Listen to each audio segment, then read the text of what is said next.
Good morning and welcome to All Things Marcellus with me, Attorney Doug Clark of the Clark Law Firm.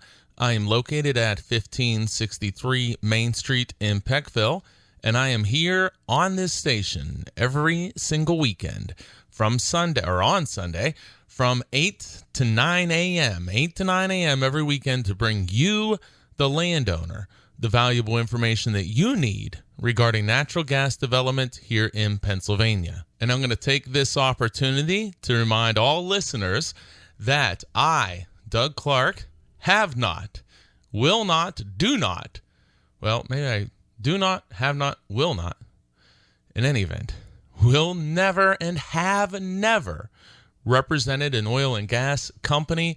I represent Pennsylvania landowners and oil and gas right owners for such things as, including but not limited to, gas lease negotiations, gas lease reviews and consultations, surface site agreements, well pads, surface use, meter sites, compressor sites, royalty and royalty deduction issues, pipelines, disputes regarding gas leases, pipelines, or other agreements, more and more estate planning, gas lease amendments, modifications, top leases, unitization issues, essentially any and all representation related to natural gas development here in Pennsylvania. Also, doing a lot more with real estate transactions involving natural gas regions. We need to make sure, I talked about this last week, I can't stress it enough, we need to make sure that these transactions are being documented properly and that you, whether you're the buyer or the seller, are getting what you have bargained for.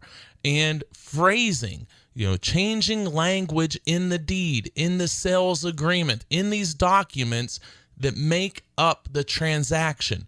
If that language is wrong, you are going to have an enormous problem. And I have seen, unfortunately, and it amazes me that I see this, but I have seen multiple cases where landowners have come to me and said, I thought, and it was my intention to maintain, keep, reserve my oil and gas rights when I sold this property, but it turns out that's not how the transaction occurred.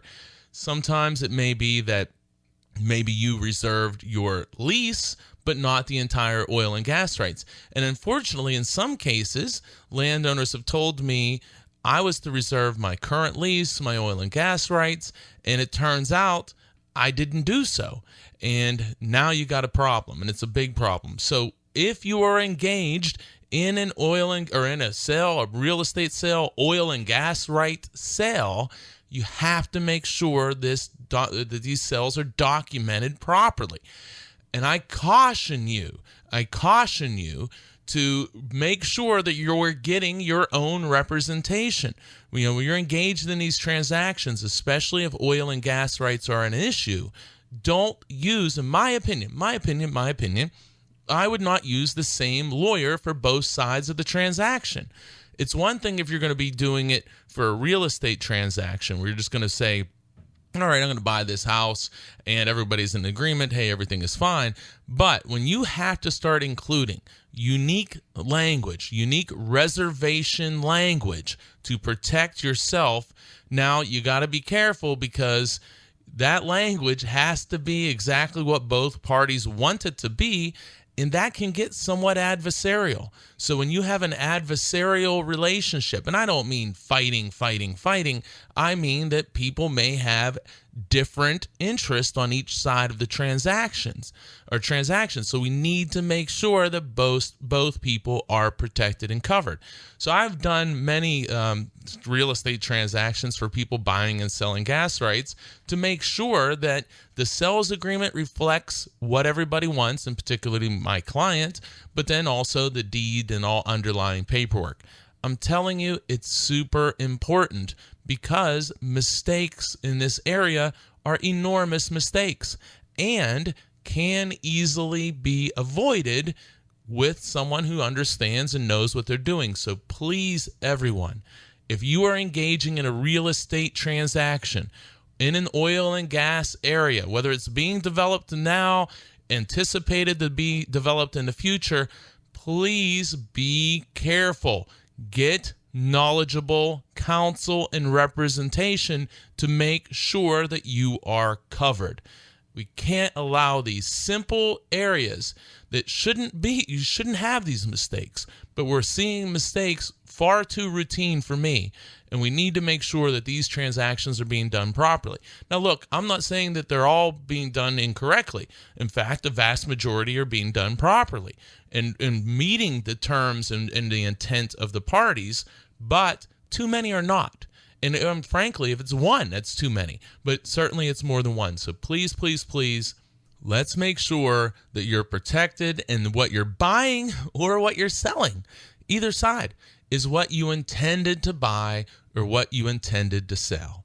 You're listening to All Things Marcellus with me, Attorney Doug Clark of the Clark Law Firm. And just a reminder, if you need any representation, you want to learn more about what we do, couple things. You can call the office, regardless of where you're located. I have clients all across Pennsylvania and clients who hold oil and gas rights and who hold her own property with oil and gas rights. I've represented clients all across not every single state, but in states across the country, Texas, Alaska, Hawaii, and of course other countries as well, Canada, Micronesia. I like to say that, as you know, if you're a regular listener. London, not a country. I do know that. And many other places as well. So don't be discouraged by distance. Actively have clients now in the western, southwestern part of the state routinely represent people. Pipeline agreements, gas leases, Greene, Washington, Allegheny County, royalty issues, fighting out there as well. And of course, Tioga and North Central and northeastern part of the state as well. So do not be discouraged about distance.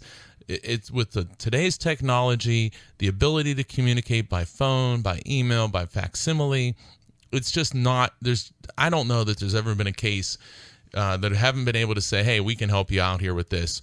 And everything has worked very well. I mean, we can see that, and it's worked very well. So please, again, if you're interested, if you're not interested, hey, don't call.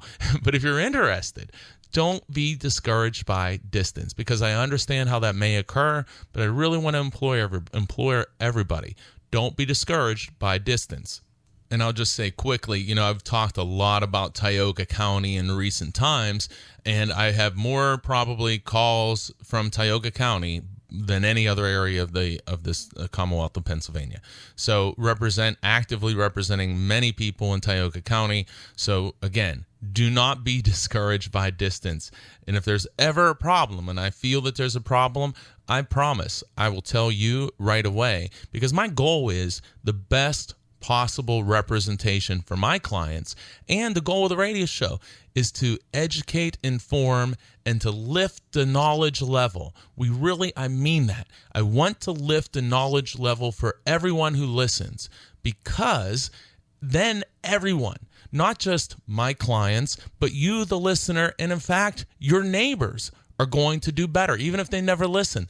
Information is the key. Learning from the past is the key. So we want to raise the bar for everybody so everyone does better. So again, if you're interested in representation, call the office 570-307-0702. That's 570-307-0702. Again, too, if you miss any of today's show, or if you want to go back and listen to prior shows, I've been doing the radio show. All Things Marcellus, been hosting the show since August of 2010. August of 2010. So we're talking 6 years of radio shows. We don't have them all up on a website because this whole process evolves, markets change, so we try to keep the more recent shows last year or two up there and available that you can go back and listen to. And always remember, the radio shows are not specific advice for anybody, except get specific advice for you. So you can go back to the website. Today's show will be up Monday morning. You can check it out, but you can also listen to, at your leisure, as many shows as you like or not like on the websites at pagasleaseattorney.com, pipelineattorney.com, pagasleaseattorney.com, pipelineattorney.com. I find all the time that the public landowners, gas right owners are starving for information and do not have good, credible resources to acquire this information. And too many times, message boards and these chat areas, we don't know who we're talking to. You don't know if the person who's offering advice to landowners works for a company, is a landman. You just don't know. So we want to make sure. And look, sometimes there's a lot of good information there, but it's weeding through and understanding. So we need to make sure that you as a landowner are getting good quality advice, which also is credible and is coming from a source that wants to educate you and help you, not a source that maybe their goal is to try to encourage people to sign agreements because it's going to benefit the company. So just be careful. So I'm pretty confident in a resource, whether it's representation or information, pagasleaseattorney.com and pipelineattorney.com. Okay, so a bit of a long intro, but I wanted to discuss some of those things and really encourage people, get good information. So we're going to do a short first segment. I'm going to tell you this. I'm going to talk about the importance for landowners in the next segment to release your expired leases. Release your expired rights as far as deeper rights, or if you have a pew clause and you have rights that are deep, that the company no longer has rights, for example, to drill to the Utica Shale, we need to release those rights. If you have acreage that has fallen out of your lease because it hasn't been developed or placed in a unit, we need to release that acreage. I'm going to talk about that, and I'm going to get into, again, as always, stop signing bad agreements. Bad agreements. And I got this case. I'm going to talk about it today. Former client. I try. Former client calls, sends me an agreement, and says, hey, I want to know what you think about it. So I look at the agreement and I think, wow, I'm glad you sent this to me. Then at the end, I see the person has already signed it. They've already signed it. Don't send a signed agreement to your lawyer and say, hey, what do you think of this? Send that agreement to your lawyer before you sign the agreement. Before, not after. Before, not after. And I'm going to talk about that. I'm going to talk about why I think this is going to be really costly, unfortunately, for this person. And it could have been, why send it after? I don't know. Okay, you're listening to All Things Marcellus with me, Attorney Doug Clark of the Clark Law Firm. You can join me right here every Sunday on this station from 8 to 9 a.m. And I'm going to be right back after, again, this super important message. Welcome back to All Things Marcellus with me, Attorney Doug Clark of the Clark Law Firm. Again, I'm here with you every Sunday, 8 to 9 a.m. Mark it in your calendar every Sunday, 8 to 9 a.m. And if you miss any of today's show, you can go to pagasleaseattorney.com, pipelineattorney.com. We'll have today's show up Monday morning, and you can visit the websites anytime for many, many hours upon hours of radio shows and a lot of other information as well. So, okay, I want to jump into this. I talk about stop signing bad agreements. I'm going to talk about some, too, in the later end of the show about buying and selling oil and gas rights. Again, if you can't stay with us, try to. But if you can't, please, if you're considering selling your oil and gas rights, call me, 570-307-0702. 570-307-0702.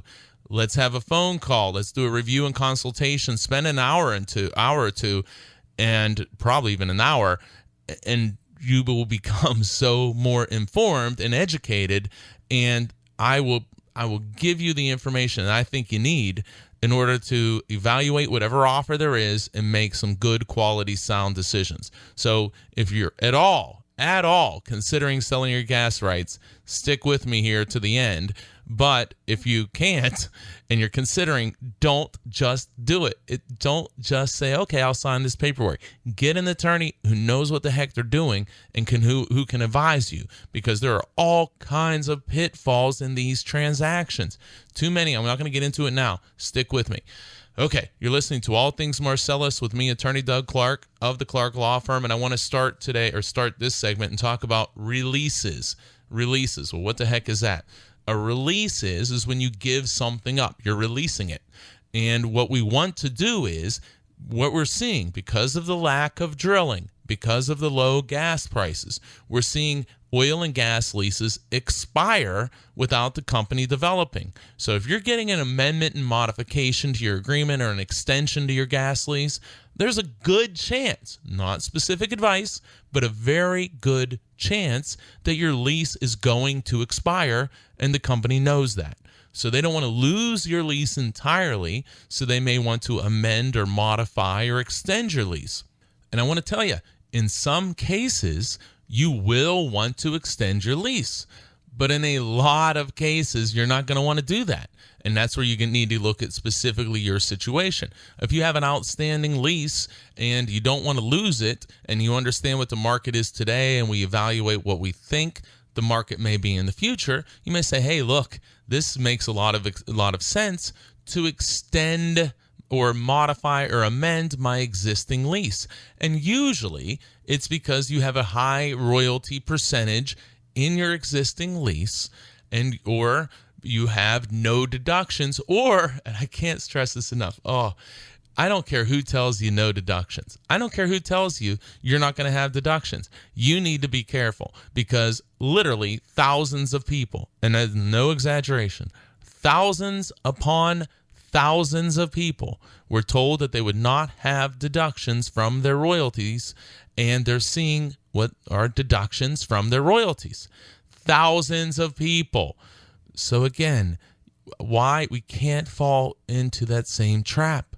It's like the lemmings going off a cliff here.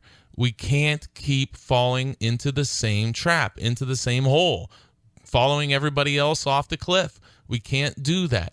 What we need to do is make sure that you understand what you have. And just because a heading says no deductions, or the person at your kitchen table says, oh, you're not going to have deductions under this lease, that's not good enough.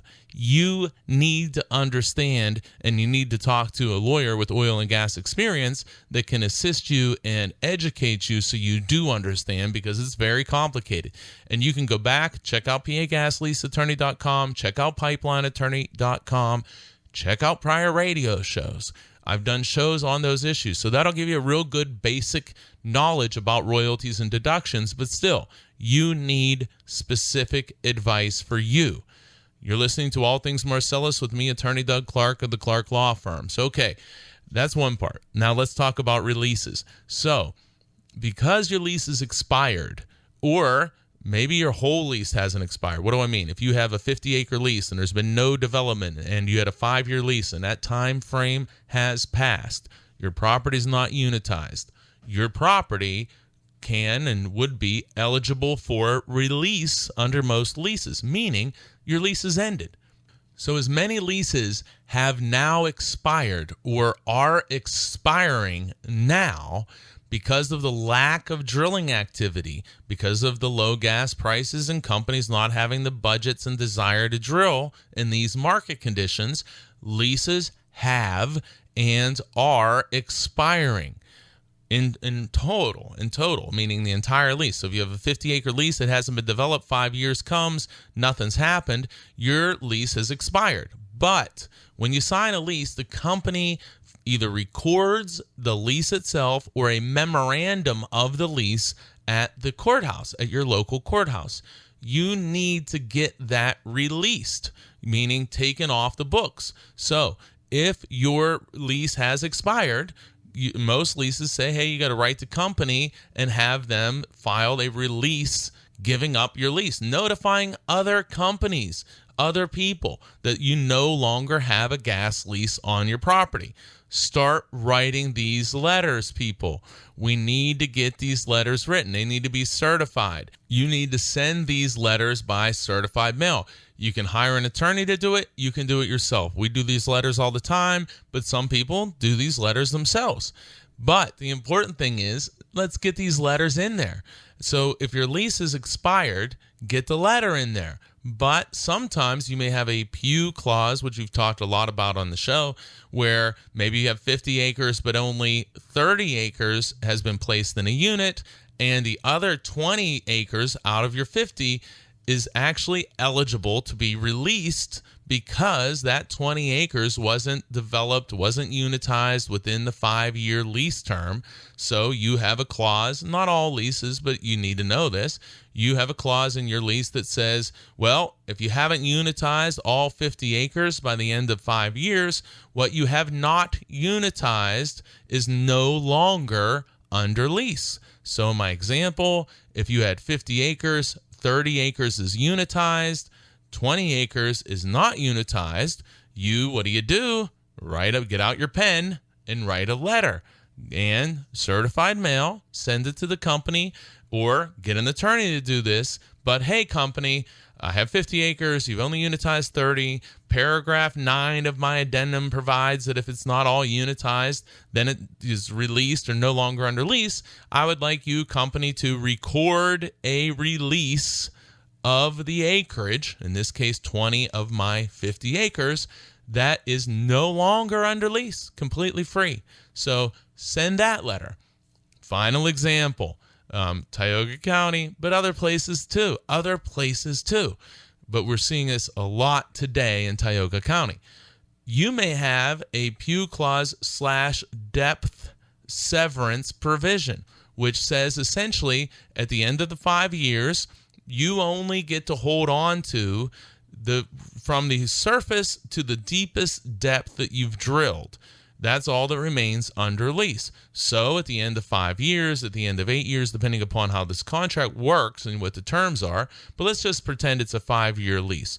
So at the end of 5 years, if the company has only drilled to a depth of the Marcellus Shale Formation, well, then if you have that language, that's all the deeper their lease goes, from the surface to the Marcellus. They do not, if you have this language, the company does not have any rights to drill any deeper. And as you know, Tioga County listeners, that's very powerful for you. And maybe today is not a great market, but I'm telling you, that's very powerful for you. So don't be tricked, don't be fooled. Recognize when you have power or an asset of value. In this case, if they've only drilled to the Marcellus and you have this depth severance language, what do? Get out the pen.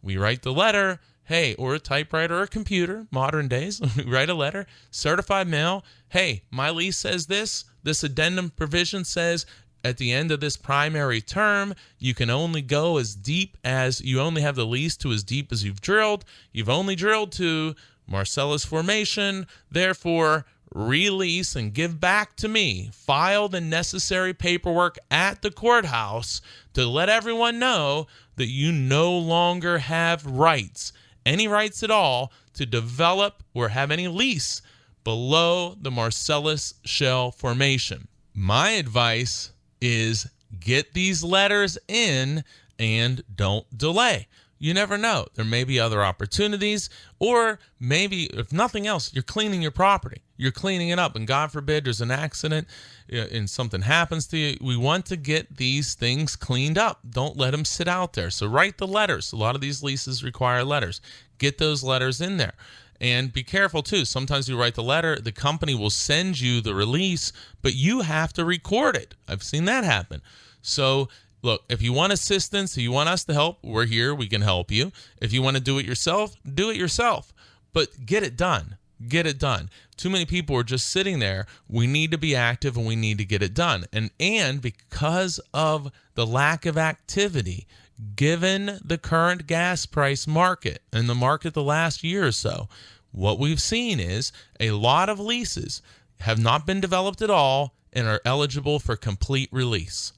Other leases have pew clauses where some has been developed and some acreage has not been developed, and the acreage that has not been unitized or developed is eligible for release. Then we have Tioga, especially in today's market. It happens all the time. It's happening all the time now. We have people where the company's only drilled to a certain depth, and usually that's going to be in a Marcellus Shale formation somewhere. And the company, those landowners, certain landowners, have language that says you can't go any deeper. Well, you got to write this letter. Write them a letter. Hey, I have this language. Release this. So now, whether a different company wanted to come to you, whether the same company wants to come to you, your property's clean. It's been released. Also, if, and this will lead into our another section here, but if you're going to sell your oil and gas rights, well, you want to have it on record too. Hey, there's no existing lease. Let's get these things cleaned up. And it's a letter. That's what it is, a letter. And again, you can do it. It has to be certified.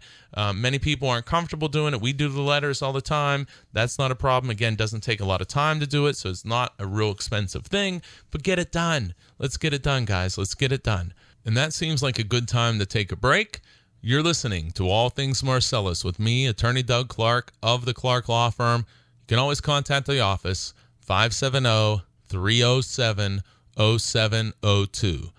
570-307-0702. And again, we're here. I'm here every Sunday, 8 to 9 a.m. on this station, and I'll be back after this break. Welcome back to All Things Marcellus with me, Attorney Doug Clark of the Clark Law Firm. You can join me right here on this station every Sunday from 8 to 9 a.m., where I bring you, the landowner, the valuable information that you need regarding natural gas development here in Pennsylvania. Well, I got to say, between segments, I was looking at my notes of what I want to talk about now, and that is buying and selling oil and gas rights, particularly landowners or gas right holders who are considering selling their oil and gas rights. As I looked at my notes and as I was looking at these pages, I started to get fired up because this is an area. Please pay attention that this is an area where people are signing bad agreements. People are signing them. Bad sales agreements for sale of their oil and gas rights. They're bad because people are signing for, in my opinion, way less money in many, many cases than what their oil and gas rights are worth.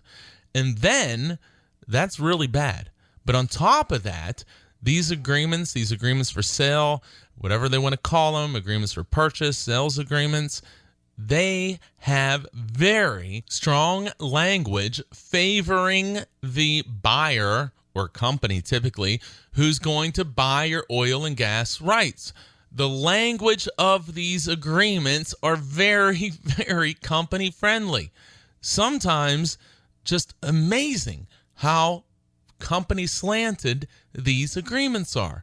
Sometimes they're a little more fair, but I've never seen an agreement for sale that any landowner has been presented to sell their gas rights to one of these companies that I didn't think needed changed, and generally changed significantly.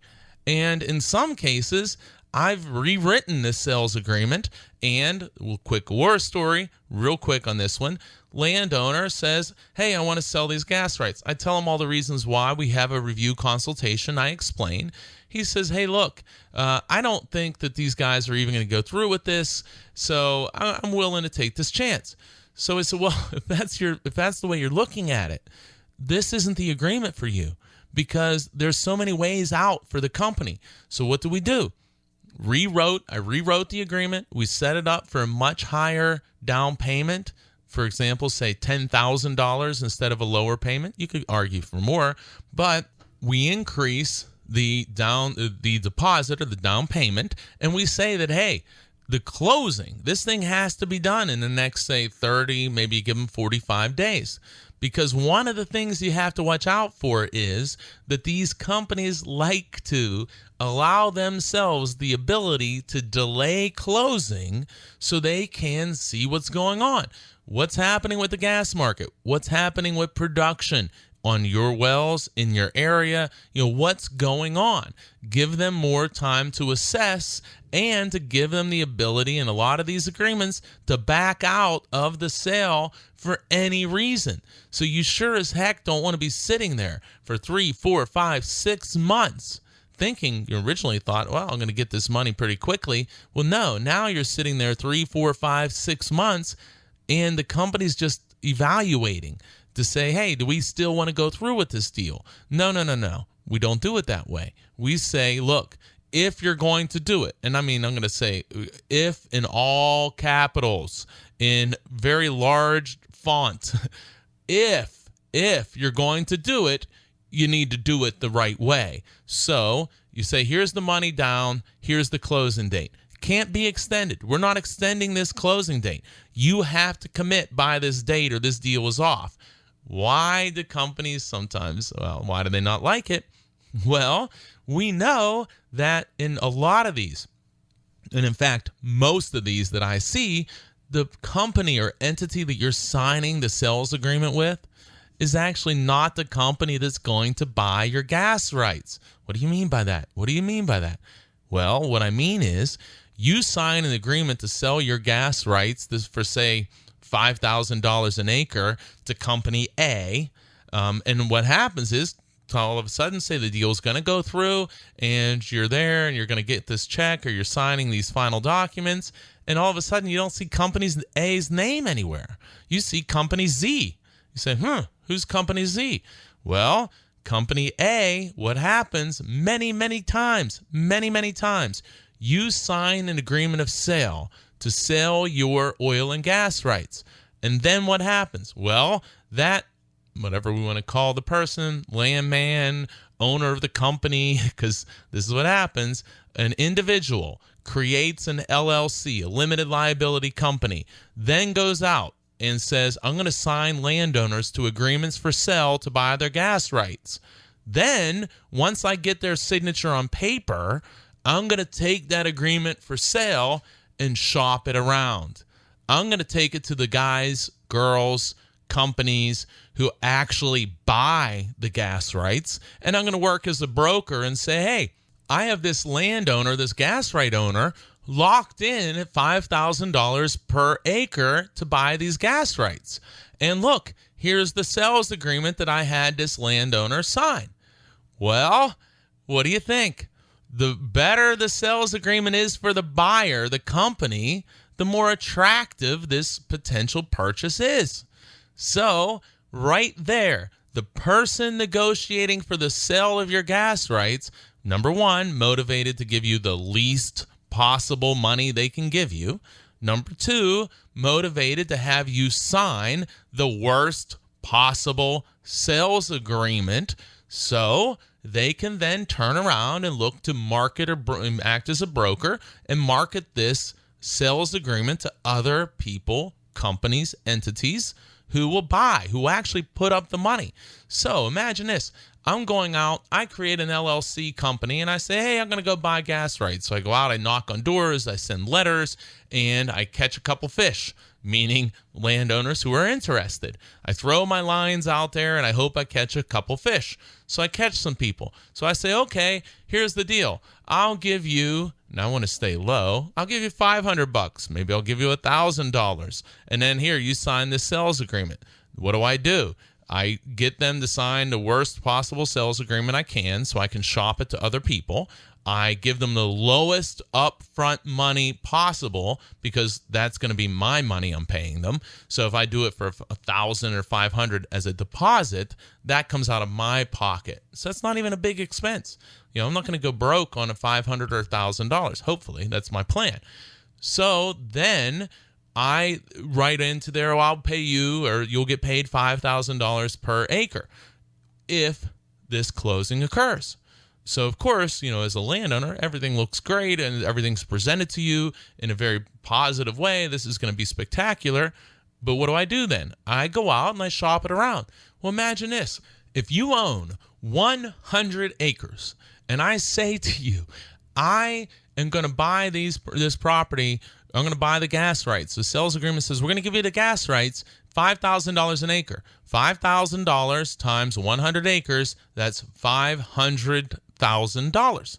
$500,000. You're listening to All Things Marcellus with me, Attorney Doug Clark of the Clark Law Firm. Remember, tune in. Join me every Sunday from 8 to 9 a.m. on this station. So, okay, resetting quickly.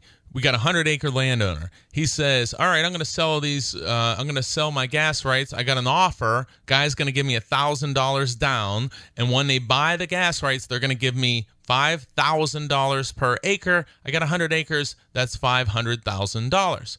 Okay. Well, let's flip the script. Let's go to the other guy. The guy who's the landman, whatever we want to call him, the person who's going to buy these gas rights, or the person you're dealing with, says, okay, I gave this guy $1,000. I gave him a commitment to give him $500,000 if these rights are bought. $5,000 an acre for 100 acres. So what do I do now? Well, I get on the phone. I get on the computer. I start contacting people that buy gas rights, people maybe that I deal with regularly, maybe people I don't deal with regularly. But I say, I'm going to go out on this market, this secondary market, and look to sell these gas rights to someone else or sell this agreement to someone else. So if I get you, the landowner, to sign and commit to a sales agreement for $5,000 an acre, and you have 100 acres, the obligation to you, if it goes through, is $500,000. Well, I only gave you $1,000. I built myself a way out that if I can't find someone who's going to give you the money that we bargained for, in this case, $500,000, if I can't find that, well, I just pull the plug and I walk away. And maybe, depending upon how the sales agreement was worded, maybe I lose my $1,000. But maybe I can come up with a reason, or the agreement is written in the way that if the sale doesn't go through, I get my $1,000 back. So I've risked nothing. In the worst case, if the sales agreement gives me my back out ways, which most of them do, then I can back out. In the worst case, I lose $1,000. Okay, I don't want to lose $1,000, but that's the worst case scenario. Well, let's talk about the best case scenario. Say I go out and I say, well, I got this agreement, guys who really buy these gas rights, guys, girls, entities, and say, well, it's $5,000 an acre. This is a really good area. It's a decent gas lease. They got maybe 15% royalty. Maybe they only have 12.5, whatever the case may be. Maybe they have 20. But I say, these gas rights are worth a lot. And I'm not going to get into how some of these entities know what these gas rights are worth, a lot more than you do. But we'll just say the broker, the guy who signs you, he says, hey, I got this commitment for $5,000. So I'm going to go shop this around to 3 or 4 different people, 3 or 4 different entities. And what do? I say, hey, what will you give me for this? Or I say, hey, I'll sell these to you. And one company says, okay, we'll buy them at $5,000. Another company says, we'll give you $5,500 an acre for it. Another one may say, we'll give you $6,000 an acre for it. We'll step in, you assign us that agreement, and we'll buy the property, and we'll give you $1,000 per acre. So wait, let's talk about that. What does that mean? Well, your 100 acres, you're going to get $500,000 because that company is willing to pay $6,000 per acre, or $600,000. So you're going to get $500,000, and the person who signed you on the sales agreement, in my example, as an example, is going to get $1,000 extra per acre because somebody was willing to pay $6,000, but you signed at $5,000.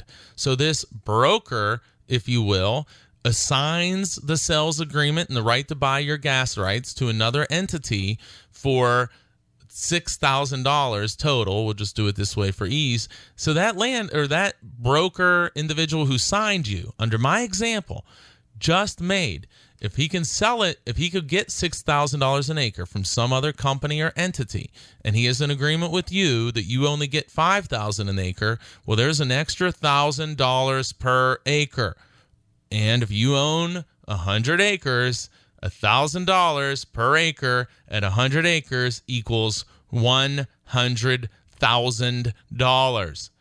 Not a bad day's work. not a bad day's work.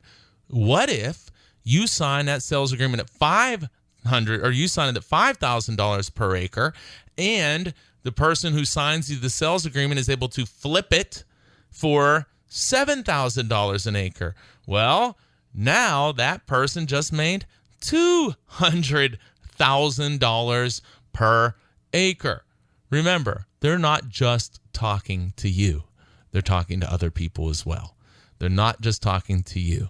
So we need to understand these things, and you need to make sure that if you're going to sell your gas rights, you're not selling your gas rights to the first offer.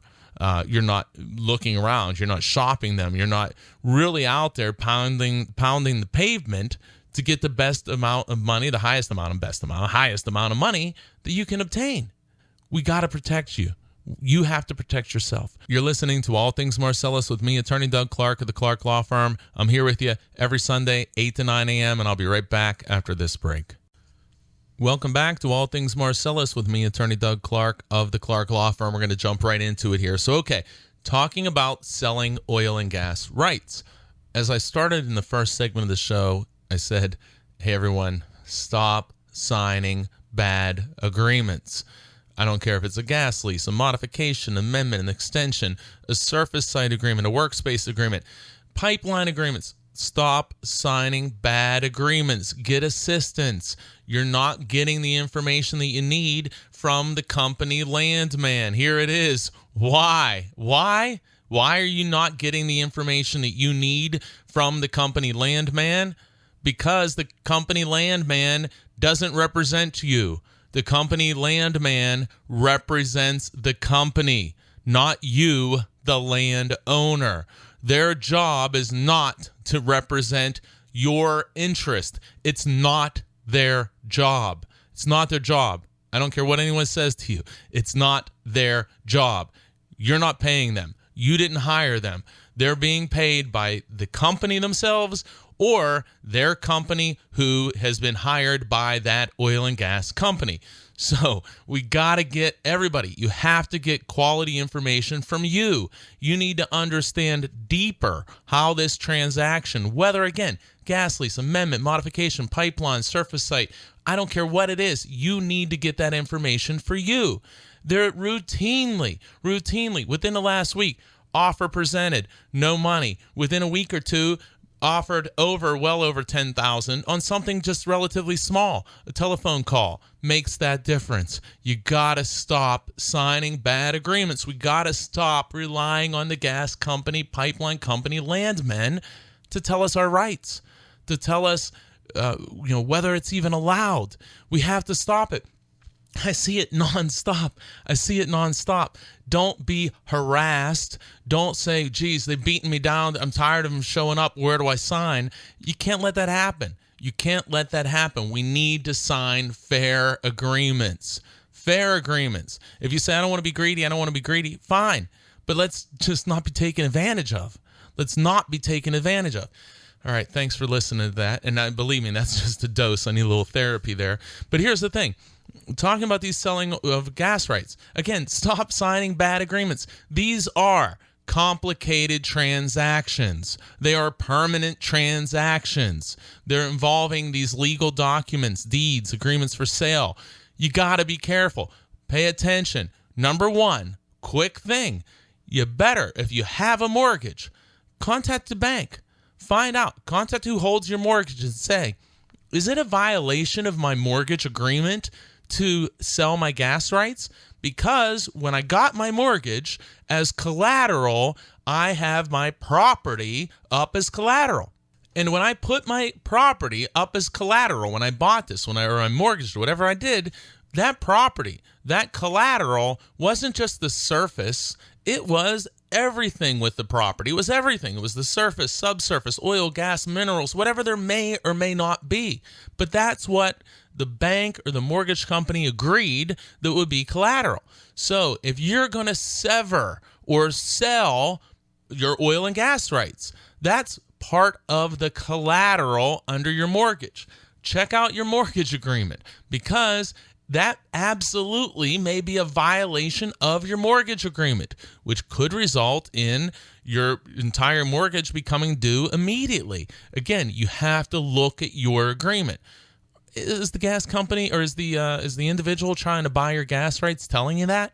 Maybe they are. I haven't seen that, but maybe they are. So what they also do, though, what these agreements do, they have language. I got a whole pile of them here that people send me.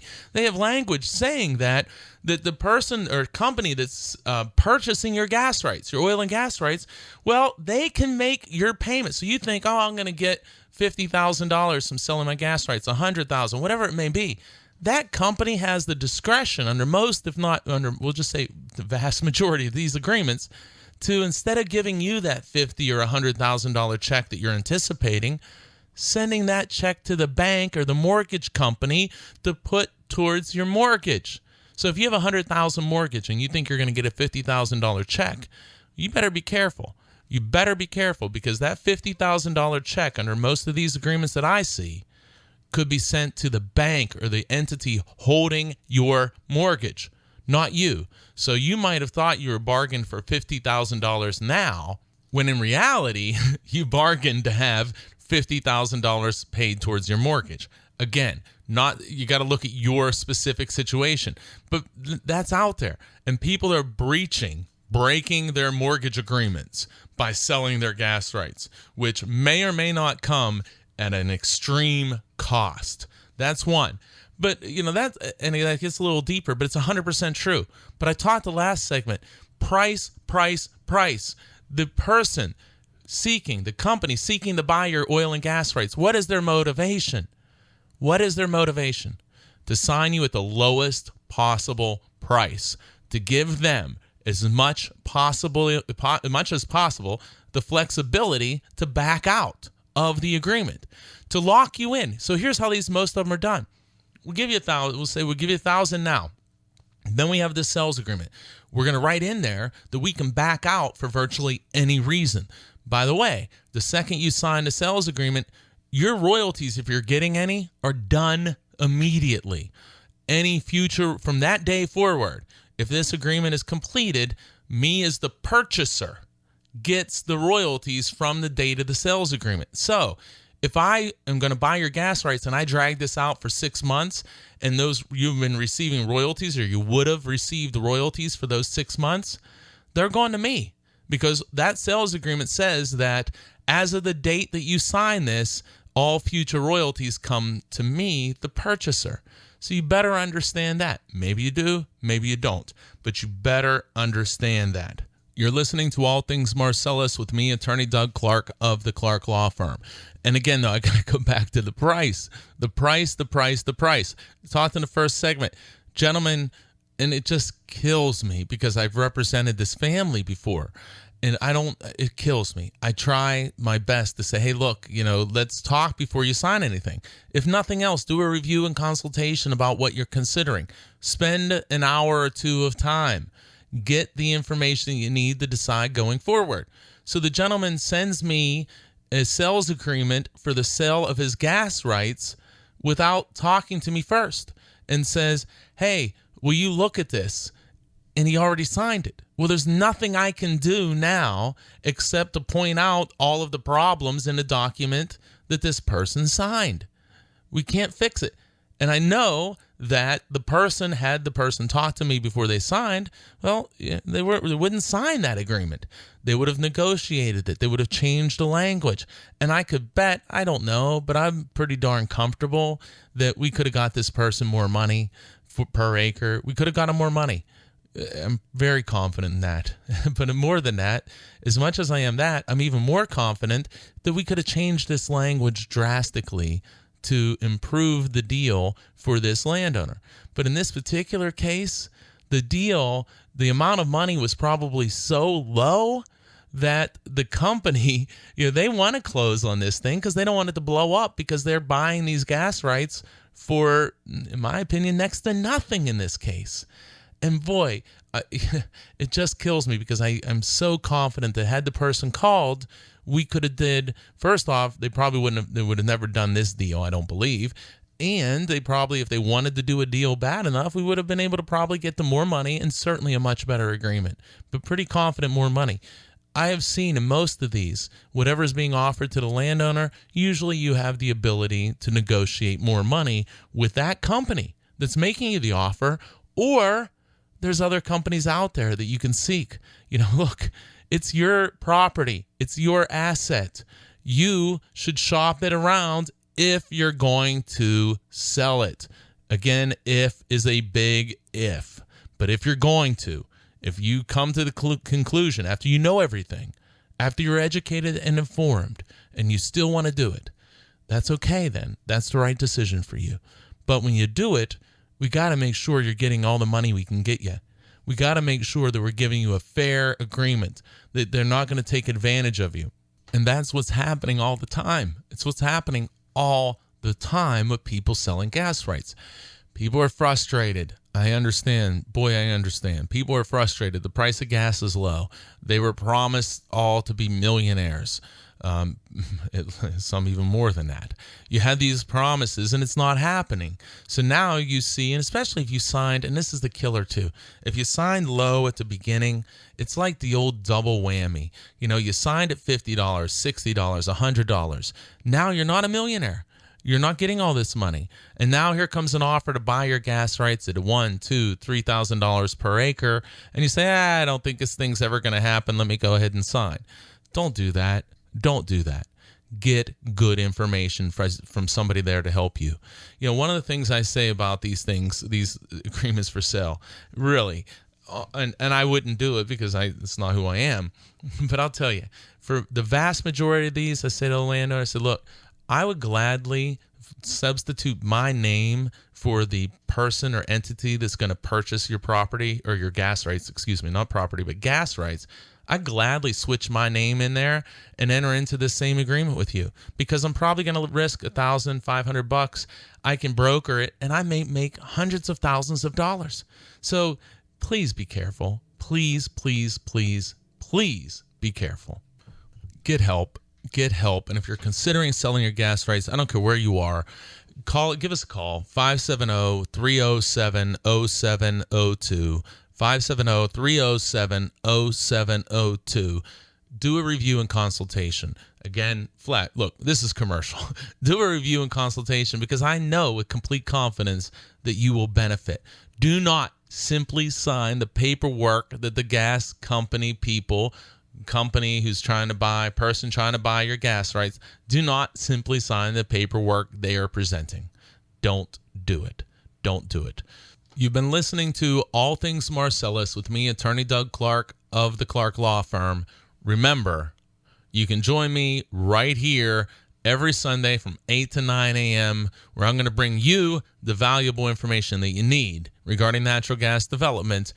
And I'm going to leave you with two things. And if you take anything from any of these shows, take these two things. Number one, stop signing bad agreements.